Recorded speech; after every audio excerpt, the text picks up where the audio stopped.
जिवंत असलेली माणसं मरेपर्यंत जिवंतच राहतात, पण अंतःकरणाने जे जिवंत असतात ती माणसं स्वतःसाठी जगत नाही, ती जगतात ती देशासाठी, देवासाठी, धर्मासाठी, मातृभूमीसाठी.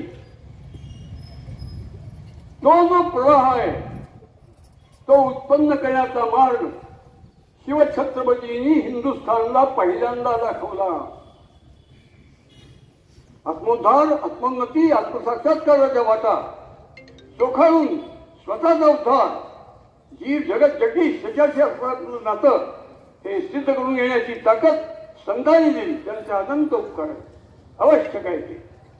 पण लक्षात ठेवा, शेकडो वर्षाच्या स्वातंत्र्याच्या गुलामीत नरकात खितपत पडलेला हिंदू समाज, की ज्याची ज्याला जाणीवच नाही आहे आपण कुठल्या अवस्थेत आहोत ते, त्या हिंदू समाजाला हो परतंत्र, परदास्य, परवशता त्याला लाच मारून स्वतःच्या जीवनाचा नाश झाला तरी सुद्धा नाही, मातृभूमीसाठीच आहे.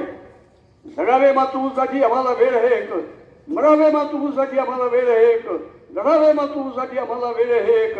हे जे राष्ट्रोद्धार, राष्ट्रोन्नती, राष्ट्र साक्षात्काराला अत्यंत अत्यावश्यक असलेलं व्रत ते शिवछत्रपतींनी हिंदुस्थानला दिले, आपल्याला महाराष्ट्राला हिंदुस्थानला दिले. हे लक्षात ठेवून आई तुझ्या पायाशी आम्ही येतो ते मागायला म्हणून मिळते. ती अंतःकरणाची ताकद, ती कळकळ, ती तीव्र इच्छाशक्ती, समर्पणाची, त्यागाची भावना. हो जिजामातेचा, शहाजी राजांचा पुत्र त्या शिवछत्रपतींच्या सगळ्या आम्हाला तू दे. हे मागायला येण्याचा, दौडत येण्याचा मार्ग म्हणजे आपली दुर्गमाचा दौड आहे.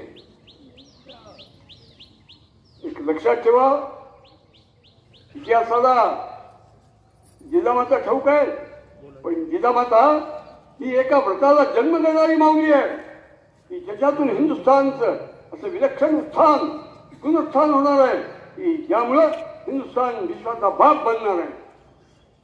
ते जे मागणं, ते जे जिजामाता शहाजीराजे व्रत जगले ते व्रत कोणतं ते उद्या सांग.